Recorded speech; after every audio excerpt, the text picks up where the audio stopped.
In a world covered by endless night, in a place where fear and despair thrive, in a time when all hope seems lost, two individuals arise to stand firm, resist the darkness, and light the beacons of hope to humanity.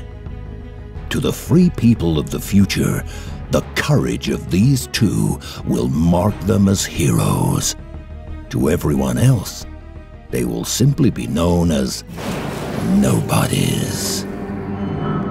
Hello YouTube, thanks for tuning into Nobodies. I'm Dave, this is Brian. Hello everyone. And it's just two guys talking about nothing, two nobodies talking about nothing, and topics that nobody cares about. Apparently they're not that important. And today I identify as a level 13 Squirtle. Good one. Yes, I'm ready to take on Brock, and yeah, this is good. It's good. No, today we're talking about liberal inconsistencies. Last time we did Republican conservative inconsistencies. Today we're gonna kind of change it up and do the opposite. You know, we're for equality here. So there's equal criticism to go around. So yep. So we're going to do some inconsistencies that the liberals have just with the thinking, and we just want to call them out because we called out our conservative cousins. So yeah, let's do it. Any thoughts? Are you excited? I'm excited. Right. I got my tea. Last time I got a little agitated, so I'm going to try to mellow it out this time. Alrighty, so number one. I guess like the broad idea behind liberalism as it's known today is that they're trying to, do good in the world. And we got a guy who's like, down on his luck or is misfortunate, and there's other people who are fortunate, you want to lift them up, and that's their whole shtick. And talk about racism or the poor, etc., etc. But like you can see some inconsistencies in how they go about doing that. I don't know if this will tie specifically what they do, but we want to talk about their leaders, and we can see how the people they extol as champions of liberalism were really very not good people by their own standards. My personal favorite, and the one we're going to talk about first, is FDR. We had this Great Depression, and he saved us with socialism, and like everything was good. He gave us Social Security, and the guy gave us minimum wage laws, and like putting all that aside, the economics aside, coming from a Japanese American perspective, my people were locked up in internment camps. Do I really need to say anything more than that? It grinds my gears to no extent when people start saying how awesome FDR was, and I'm saying he's the only person in... Okay, there are plenty of other presidents who threw people in jail for no reason, but this is a guy who went out of his way, based on race and nothing else, threw them in camps. The property they lost, the trauma they endured, It's terrible. It's terrible. I mean, Italians, let's not forget, I'm part of Italian too. Yes. They did lock up Italians, that's not a well-known fact. And I actually didn't know that until recently. They did lock up Italians, and some Germans too. Actually, a while ago I read a book about Eddie Rickenbacker, and you should totally Google that guy because he's awesome. German, Rickenbacker, German. And he got followed around by the FBI. Don't quote me on that. There was a department that followed him around because he gave speeches. He was kind of a big guy, and he was German, and he got followed around. And I was reading his memoirs, and he was talking about the experience. But I mean, FDR, it was his department, his cabinet, and like you said, they interned the Japanese and the Italians. And what are you gonna do? How are you gonna defend that? Yeah, we call everything racist nowadays that you have to like go out of your way to even see as racist, but when you look at history you see the actual racism, and these aren't like minor issues. I mean, just think it's kind of a big deal. It's a very big deal. And next up for FDR's wonderful list. So everyone remembers Jesse Owens, right? For those who don't. The Olympics, Hitler wanted to establish, how superior Aryans were and all that stuff. And then here comes this African American, and he ends up winning a gold medal, and just pretty much says that whole racist Germany, screw you, right in the middle of their own homeland. And FDR invited every single Olympic athlete American Olympic athlete to the White House, except Jesse Owens. Accepted. Yeah, he snubbed him.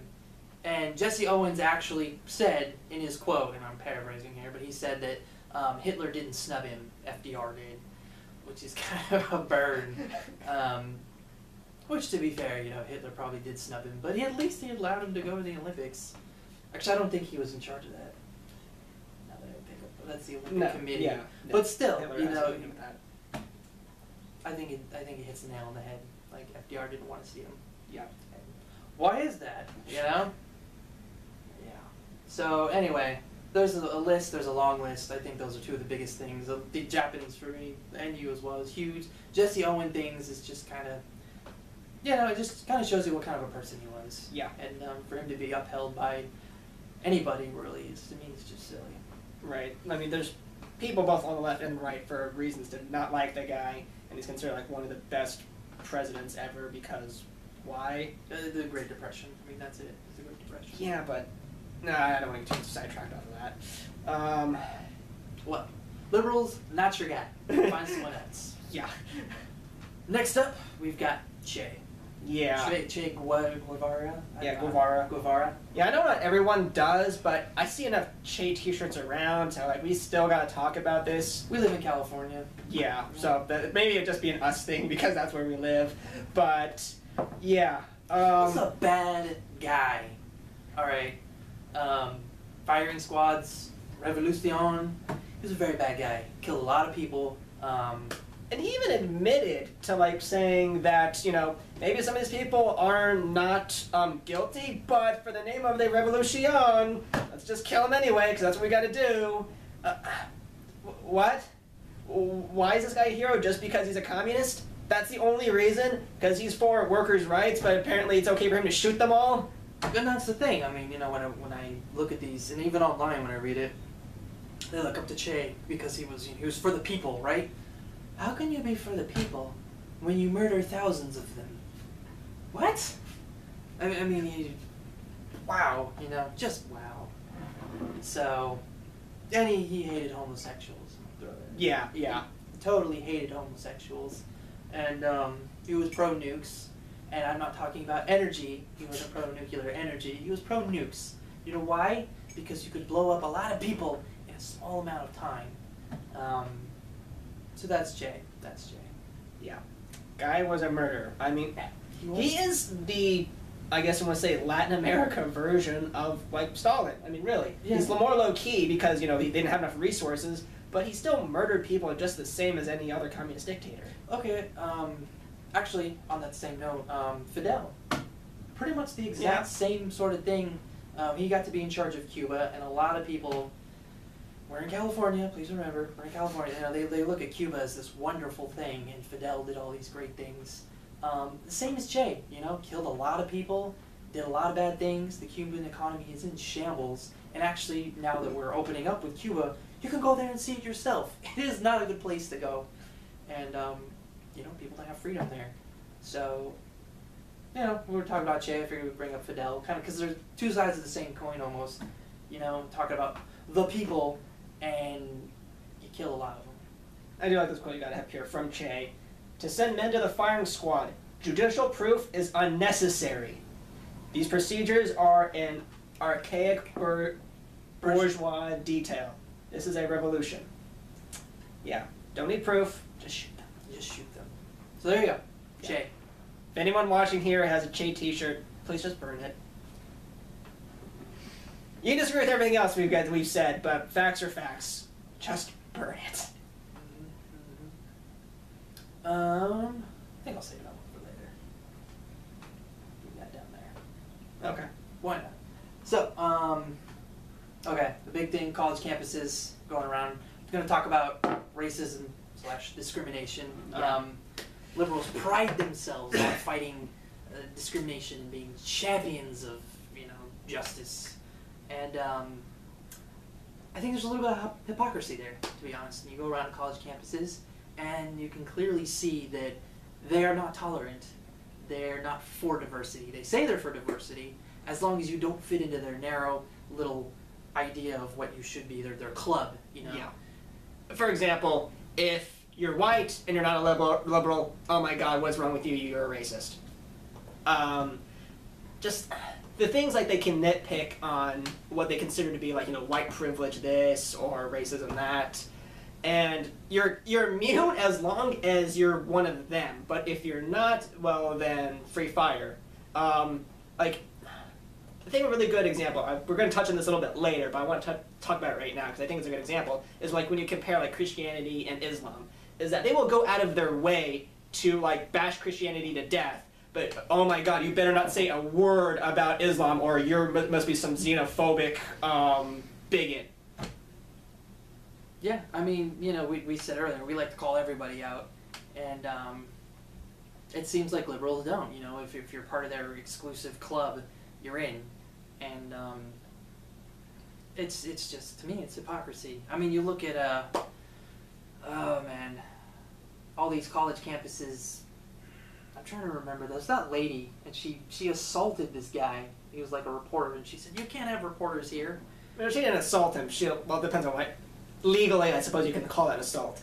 But she said, I need some muscle out here because they wanted to kick the guy out of the safe space. Yeah, they wanted to use force to kick someone out of a safe space. Right, and it's like, really? I mean, the whole idea behind diversity and equality is diversity. You have diverse people, you have diverse opinions, you have diverse skin colors and all that stuff. But if you roll up and you're white and conservative, or you're white and libertarian... Shut up. Yeah, shut up. Just shut up. And, that's not diversity. If you want diversity, you're going to have to accept, by definition, people who disagree with you.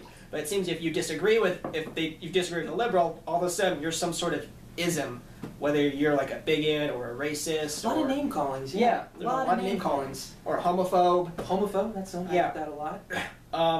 I hate that one too.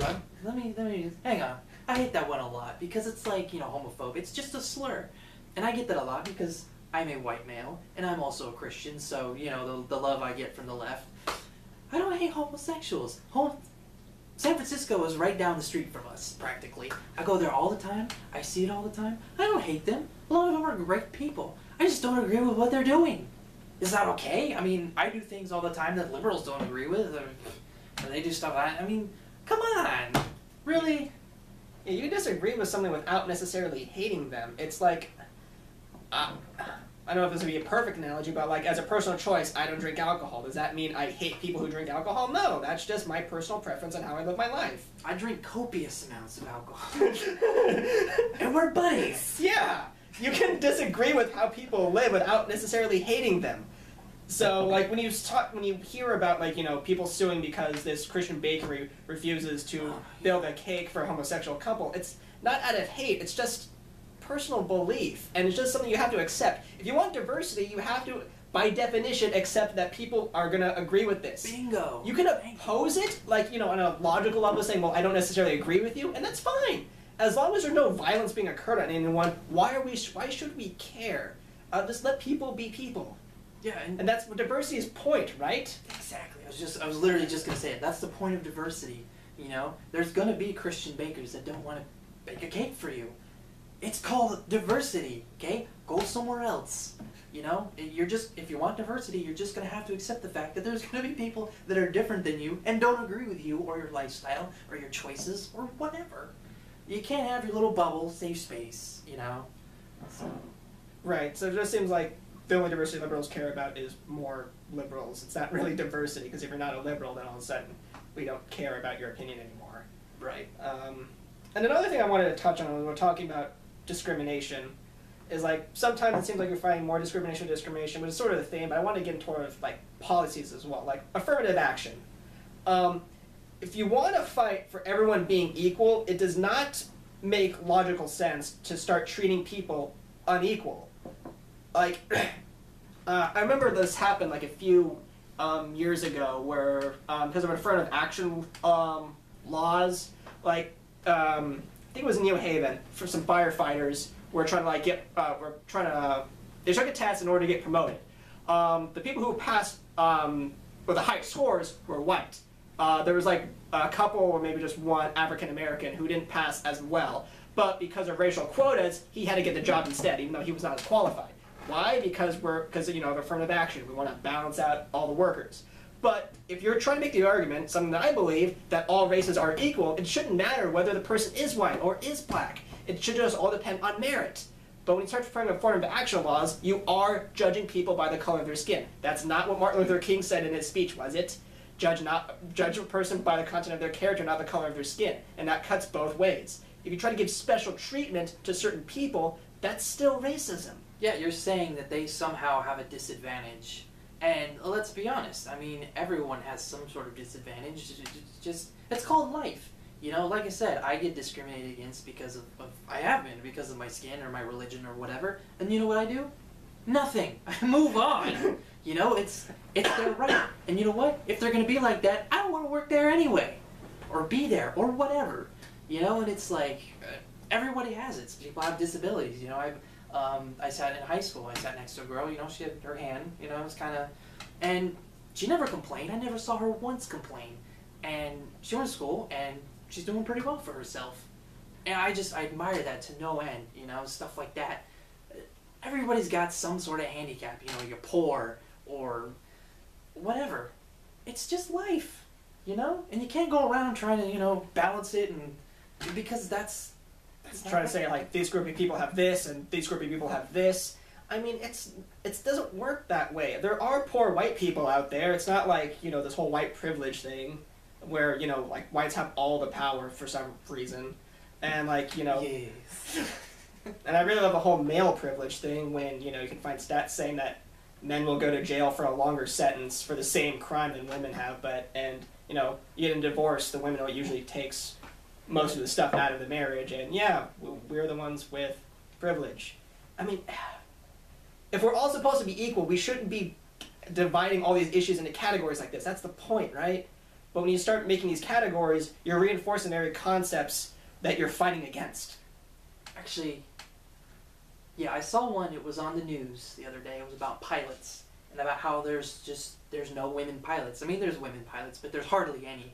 And they were talking about this aviation convention, and there were hardly any women there, and they were just, you know, it was terrible, it's a travesty, you know, there's hardly any women in this pilot convention. And here's the thing, there were women in there. If you're a woman and you want to be a pilot, you can. There's nothing stopping you from being a pilot. But yet they were so tripped up with the fact there's not enough women here. Well, there's nothing stopping them. If you're a woman and you want to be a pilot, go be a pilot. You know, clearly women aren't interested in being pilots. I'd love to see more women pilots, but it's not up to me. It's up to them. If you're a woman, you want to be a pilot, good for you. Go do it.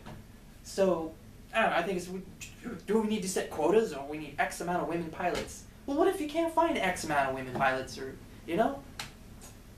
It's ridiculous. It's ridiculous. So moving on to our next thing, I guess, it's kind of on the same topic, is that you want diversity, but you want big government. And we're just talking about the principle of the matter here. I mean, we'll throw an example later. There's the idea that... Got it. Good job. Everyone saw that. So, big government creates standards. By definition of creating rules and regulations, you're creating standards of how you want things to be. If everyone has to abide by said standards, by definition, you're killing diversity. You're killing how things could be different. And, you know, we're not trying to say, like, legalize murder or anything. That's not the point. But, like, for school choice, for example, liberals are for, like, set standards of how schools should be teaching kids. But if you're doing that, you're killing diversity of how different ways that kids could possibly learn, or things that they could be interested in. Because not everyone's the same. Not everyone should have the same choice, because everyone's different. Or what if one school just sucks? You know? I mean, and you want to go to another one. You should have that choice. You know, you shouldn't be stuck to a school. It's ridiculous. There's so much I could say. I get mad. I really do. It's like, but you said it. You hit the nail on the head. Like, you know, everybody learns differently. Everybody is different. You know, maybe there is let's just say there's two schools, and one is academically rigorous, and one is, you know, a little more academically lax. You know, not everybody's the same. So maybe a kid that goes to an academically rigorous school, he might not do so well. But that's okay. Maybe he's just not cut out for academics. Maybe he'll grow up and he'll become, you know, he'll do a blue collar job. Maybe he'll be a farmer, or, you know, something that's not so academic. Maybe he'll be a welder. You know, I'm not knocking out welders. Most welders I know are pretty smart. Need a lot of math. But I'm just saying, you know, you don't need a lot of school for that. You need a lot of hands-on. So you need diversity. You need more schools. You need more teachers. But when you have government involved and they're saying, no, we're not going to do it this way. You know, we have our standards. You need to sit in a class, and you need to sit in the chair, and you need to shut up and listen to the teacher, and write on the chalkboard or tablet or whatever kids these days use now. I don't even know. But you see what I'm saying? Like, it sounds kind of strange that, you know, this is all because we're all used to it. It's like how the hell else are you supposed to teach kids? John Stossel, if you don't know, he's a libertarian reporter guy. He's actually done some pretty good stuff. He did an episode on, like, charter schools and different ways that they teach kids. And they were having some really innovative things and things that you wouldn't think would actually work. But these kids were loving going to school. They were really excited every day to go to school. They were learning things. Like, their grades on tests were like skyrocketing compared to the other schools they went to. These were all charter schools, all about school choices here. Like, the opportunity that they had a different choice, and it helped benefit their lives. I mean, there are different ways to do things. But when you start having a bureaucracy having a list of standards that have to be met, you're eliminating entrepreneurship in certain areas. And we're just talking about school, but this can apply to business as well. It applies to everything. I mean, you're starting these kids out young. I mean, you're kind of setting them up for failure if you don't have them in a good school. And yeah, I mean, we're pro-diversity for school. I mean, why aren't you? If the school sucks, if the teachers suck, or the kid's just not doing well there could be nothing wrong with the school. Maybe the kid just doesn't do well in that particular school. You need to give them a choice so that they can succeed. Why don't you want that? So, on to the next one. Yeah. Yeah, why not? Well, yeah, we covered it. That school, big government. I mean, the idea of big government. Yeah. But, like, again, you can also apply that same reason to, like, businesses and stuff. And this is why we say, like, you know, regulations cut down on economic growth, is because they disincentivize entrepreneurship, because now you have people who have to abide by standards. Yeah, operate by standards. Yeah. And this is things like, you know, when people try to implement, and I know, again, when we talk about, like, deregulation, the people start getting scared, like, oh my god, there's going to be poison in the water. But, like, even just not going that far, but we're just talking about, like, you know, Uber, for instance. I know there's plenty of places out here that want to get rid of Uber. Lots. And Airbnb. And we've got, like, you know, a brand new part of the economy. People love the service. But, oh my god, it's not regulated. And that mentality that we got to set standards for everything, like, kills innovative stuff like that. Because now you're saying that if you're going to be different, then you're somehow bad. And I'll throw a final thought for me on this topic. When you have that sort of standards for businesses, that's how you end up with big giant corporations, which you guys don't like, which liberals hate. You know, you hate big corporations. Why? Because you're for the little guy, right? McDonald's, okay, and I'm not bashing McDonald's, I'm just using it as an example. When you have standards, all these rules, regulations, taxes, fees, right, that's supposed to protect me, right, from getting poison in the food, poison in the water. Well, now you end up with these, like McDonald's, it's a franchise. Why are there so many? Because they have the money, they have the legal might, you know, they've got the power to withstand all these rules, all these regulations that have been created. You know, Little Joe's Burger Shack downtown, he's going to struggle with all that. So when you create these standards, you create standards, and you end up with McDonald's, you end up with, you know, Comcast, because only these companies have the power to do that. You know, they have the money to implement the rules. But Joe's Crab Shack, or not Crab Shack, scratch that, Joe's Schmo's Burger, yeah, I'm thinking about seafood right now. They don't. So you're hurting the little guy with all these standards, you know? And I get that, I understand your heart's in the right place. You know, you want to help the little guy. You know, you want to, me and my family, you know, Dave's family, we want to make sure he's got clean drinking water and he's got safe food to eat. I appreciate that. I really do.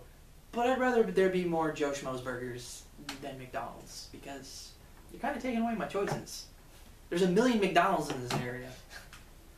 Once again, not bashing McDonald's, I'm just using it as an example. So please, McDonald's, donate me. And, yeah, that's all I got to say about big government. You know. Moving on, we talked about it a little bit earlier. I'd say, for me, this is more of a question. Why do liberals, why are they all pro-Muslim? Not saying there's anything wrong with Islam, but going back to what we were saying earlier, it seems like when you're a Christian, like, you know, you decide to not bake a cake for a homosexual couple. Oh my God, you're the devil! But when you have a religion who has certain extremists, you cannot deny that as a fact, who are against homosexuality, just like Christians, and are oppressive against women, and it just like, they are immune to criticism. Like, you can't do anything to criticize Islam or you're somehow a bigot. Yet you guys will do everything in your power to say, like, Christianity is the devil. Bash Christianity all day. I hear it every day. I see it all day. And, I mean, we're not going to sit here and bash Muslims. I mean, I believe that a lot of Muslims are great people. I've met Muslims. Yeah, that's not the issue here. The issue is... your opinion of them. Yes. You're going to bash Christians all day, but you're not going to bash, you know, Muslims or Buddhists. I mean, heck. Yeah. It's just, it's interesting, you know? Yeah, when people, like, draw, you know, pictures of Muhammad and whatnot, you will criticize how intolerant that is. But if someone makes fun of Christianity, you're just... You know, they draw Jesus in various positions. I've seen it. There was that one, it was like an art gallery, and they put the cross in a jar of pee, and, you know, stuff like that, and oh, it's art. And it's insulting, you know? I mean, I'm not insulted by it. I don't care. Do whatever. But you never see Mohammed in a jar of pee. Just saying. I'm just saying. That's all. And again, I feel like we want to see that. It's just like... I don't. I really don't. Why isn't there a consistency in how you're treating religions? Because, like, again, you think Christianity is bad because it's homophobic or whatever, fine. But Islam is also against homosexuality. So... Yeah, and I mean, like I said earlier, you know, I'm against homosexual behavior. I'm not against homosexuals per se. The people, they're great people, love them. Same with Muslims. I mean, most Muslims, you ask them how they feel about homosexuality, most of them will say that it's wrong. So you're gonna call out Christians, but not Muslims. It's just double standard. Double standard.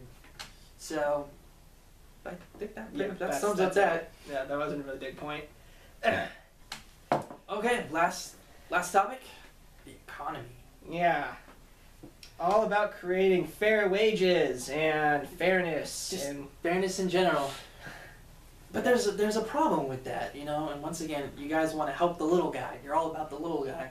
Well, a lot of these policies that you want, that you say are fair, are not fair, and they're not helping the little guy.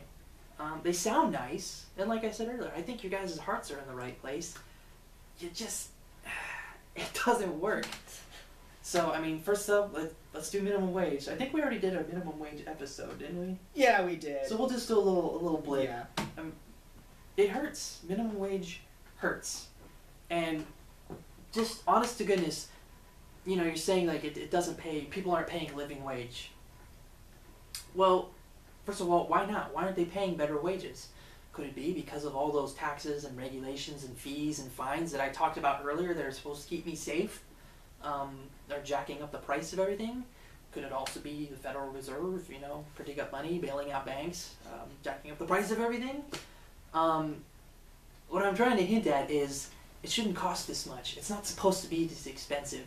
You know, and I see a lot of liberals, they point out that back in the day you could get a blue-collar job, a Joe Schmo job, and you could live okay. You know, you could at least afford rent, which you can't do nowadays. Why is that? Could it be because there's way more regulations and way more taxes and, you know, minimum wage? Yeah, so my thing about minimum wage is, like, you guys hear Bernie Sanders saying everyone needs to be paid $15 an hour. First of all, America is a very big country, and a lot of different economies are different. The living standard in San Francisco is not going to be the same living standard in, like, what, Houston? But you get my point, right? Just, I don't want, Houston's not a small town, but some small town on the other side of the country, right? Their living standards are not going to be the same. The cost of living is not going to be the same. Well, yeah, so like saying that everybody needs $15 an hour is ridiculous. So because of that, somewhere inevitably is going to lose their job because $15 an hour is just too much in order for a business to keep holding those positions. So for the greater good, someone is going to lose a job so someone else can get paid more. I don't know, but for me that's obviously not fair. You didn't create a fair system there by killing one person's job so another person can get paid more. I don't know, I mean, talking about jobs here, let's think about the business owners. I mean, that's not fair to them. You know, they had somebody, or maybe they had two people, and now they have to get rid of one. Wrong finger. Oops. But what about the business owner? You know, you say you're about the little guy, right? What about the small business owner? Because not every business owner is like the rich CEO leaning back in a chair with a cigar in his mouth, right? I mean, not every business owner is a monopoly man. What about, you know, talking about like Joe Schmo with his little hamburger joint? And, I mean, I hear this all the time from liberals and stuff. You know, Walmart should pay better. You're right. Walmart can't afford better wages. Or, I don't know, maybe they actually can't. I don't know. But I mean, they make a lot of money. So let's just say it appears that they can, because they do make a lot of money. You know, like you said, the small business, maybe they can't. You know, what about them? They created a job. They're self-employed. They're trying to make ends meet and let's just be honest, they created jobs. You know? In comparison to Walmart, they're the little guy. They're the little guy. You should be sticking with them, but laws like minimum wage hurt them. Mm-hmm. You know, like if I went out and I started a landscaping business or whatever, you know, I'd have to fill out so much paperwork, I'd have to pay so much fees, and then now you're going to tell me what I can pay my employees, you know? And my thing is, and I was kind of hinting at it earlier, stop focusing on what everybody makes. You see, it's not how much you make, it's how much your dollar buys, you know, it's how much your dollar's worth. Back in the day, you could get a lower end job or whatever, and your dollar bought a lot more. Well, it doesn't anymore, and that's because of the policies that our government has put in place, you know? Like I said, bailing out the banks.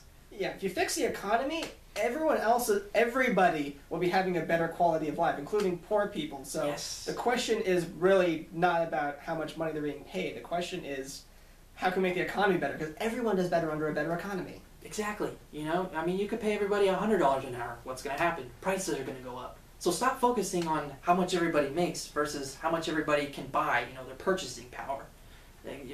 You're hurting a little guy when you do that, you know? So... And then the last one, I know this was a big one you wanted to talk about. Yeah, like I said, I've talked about San Francisco several times today. We're talking about rent control. I get the thinking, you know, you want to help out the little guy, you know, rent in this area is just ungodly. But you're not helping the little guy. When you make a policy that favors only one person, you're doing it at the expense of someone else. So, and then you end up hurting both people, and rent control is a perfect example. Let's just say you capped rent at $500, right? Great, you know, I need a place for $500. Well, who's going to rent out a place for $500? Nobody. So now, you know, like I said, we live in the Bay Area. We're feeling it here. Why? Because they're not building enough stuff out there. The rent is too low, and in most cases, the renters actually have more rights than the owners. So owners are kind of scared to rent out. Why? Because they could lose their property, or they could face huge fines for not complying with these regulations. So they're just not renting. So this is a perfect case of policies that were meant to help the little guy, you know, help renters or people with low income, and you're not helping them, you know? I mean, they're renting out, literally they're renting out crawl spaces. I saw, it's a crawl space, renting out for $800, $900 a month. That's ridiculous. It's absurd.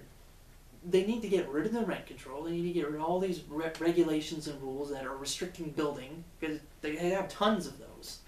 They need to build more stuff, obviously. But if they just eased up on the rent control, more property owners would be willing to rent, and then rents would fall. So, you're not helping the little guy. You're really not. And we're feeling it out here. I mean, we are miles away from the Bay Area, and we're feeling it out here because people are moving out here, and they're commuting. I'm commuting. I don't want to live in there. It's expensive. But it's getting expensive here, too, because people can't live there anymore because of the rent control. So. And how's it all fair? Because it was all in the name of fairness. And yeah, how's that fair? Yeah. Again, your heart's in the right place, but you need to see how all this stuff works, and it just doesn't work. I guess that's just the theme of it all, is that things will fall into place properly if you just let them be. Trust me on that one. Yeah, the most fair thing, talking about, you know, actually just summarizing everything, the most fair thing is really just to do nothing. You know, because if you do something, you're giving someone else a benefit. You know, talking about affirmative action. If you make, let's just say you made a law that said you have to hire X amount of Asians. Well, now Asians got the leg up on everyone else. That's not fair. You know, or I mean, back in the day with segregation and stuff, white people had the advantage. You know, they had the better water coolers and better bathrooms. Why? Because they actually had a law on the books that said white people have better stuff. You know, they have separate but equal, but it really wasn't equal. That's not fair. So, yeah, all about fairness, but we see in practice it's not fair. Yeah. So last point? Last point, I kind of want to, I want to finish off with... You want to do it? Yeah, I'll do it. Because, like, they're all about, you know, big government. We talked about big government. But here's the thing. You know, a lot of liberals are against the corporations, you know, big corporations. Why? Because they're big and they're going to squish the little guy. So what do? Well, you know, what's the answer? Well, obviously we need to get the government involved to, you know, to enforce these things and help out the little guy. Well, here's the thing, and I hear this quite often, you know, money in politics, you know, the rich. Yeah, Bernie Sanders says this a lot. Bernie Sanders, you know, Wall Street money. So, here's my thing. You want the government, you say there's too much money in politics, and there's all these guys that are bought out and sold by Wall Street, and yet you want more politicians? So these guys, Wall Street bought these politicians, right? They're in the pockets, and you want more of them? Yeah. So you're admitting that, you know, this just cracks me up about, like, you know, the Occupy movement, is that you're agreeing that the rich are exploiting us because they're taking advantage of, you know, government, which, you know, they are, granted, admittedly, that is to an extent true. So you want to give more power to the government because you think they're going to bite the hand that feeds them? Why would they do that? That's kind of why we're pro less government, because we know that they're in the pockets of the banks and the rich and Wall Street. So we need less government. And that's the thing is... Yeah, because rich people aren't going to go away. They're always going to be there. They're not going to go anywhere. And so they're always going to find friends in the government who are going to get them passes on, you know, certain taxes or... You know, this is why you always see companies getting behind more taxes and regulations and stuff. Is that it kills their competition and they'll either be able to handle it or they'll be exempt for some stupid reason. And that's my McDonald's example. Yeah, because who do they have in their pocket? Yeah, they buy these politicians, lobbyists. I mean, I know liberals, you guys hate lobbyists. I hate lobbyists. But, you know, you guys want big government. It just doesn't make sense because of they're in the pockets of the politician, or the rich, you know? So, how is more politicians going to solve this? How is more regulations going to solve this? It's because, well, I don't know why. They're going to write laws that favor the rich. They're not going to write laws that favor you. So, why? Why more government? Why more politicians? Sounds nice in a fanciful world if that could be it, where, you know, we actually have power and you know, the rich done and all that jazz. That isn't reality. It's not reality. Yeah, in an ideal world, yeah, you know, we vote for politicians and they represent us. But liberals readily admit this, you know, like, well, the banks or, you know, lobbyists are buying them out. They are. So we need less of them, because if there's less rules and less regulations, less politicians, that's less stuff that the rich can take advantage of. Like the tax code is a perfect example. There are so many regs that I can't take advantage of. You can't, he can't, we can't, but corporations can. Why is that? Could it be because maybe the corporations have the politicians in their pockets and they make rules that favor them over us? Then maybe that's why the rich get richer? And yeah, so that's why more rules isn't the answer, because it's already favoring them.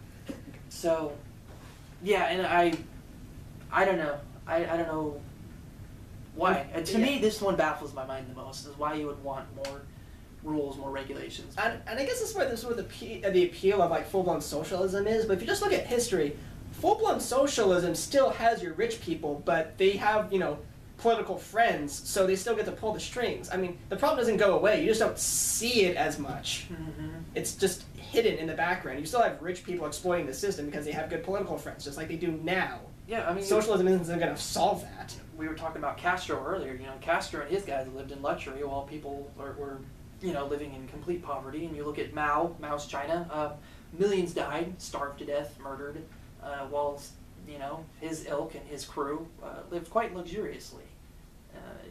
Rich people are always going to be here. You're always going to have rich, you're always going to have poor.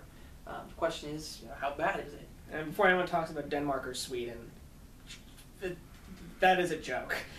They have a less corporate tax rate than we do, and that's just the tip of the iceberg. They're not as socialist as you think they are. They really aren't. And they didn't the Denmark prime minister or whatever the equivalent is over there said to Bernie Sanders stop calling us socialist. We are not. No, they're not. I mean, they have kind of a big government, but here's the thing: they were pretty capitalist back in the day, and now they're kind of veering off and they went high taxes, but they had a good amount of wealth left over from those capitalist days, which is kind of fading now, and this is a separate topic, verging off. But yeah, I mean, it's not applicable. It's really not Sweden and all that stuff.